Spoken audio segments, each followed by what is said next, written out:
بس لو كنت شفت شكل كابتن سعد عبد الحفيظ وابراهيم فايق والكابتن حسام غالي والكابتن اللي كان قاعد ناحية اليمين ده لابس بدلة بيضة دوت، شكلهم كأن في بلوى في بلوى.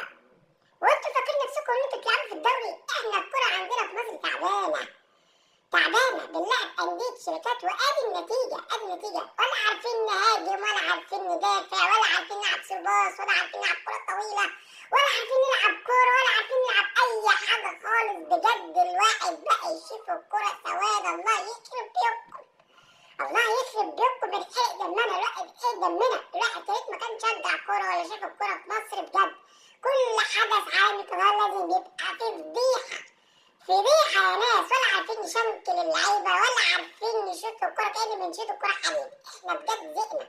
وانتوا فاكرين نفسكم ان انتوا بتلعبوا في الدوري؟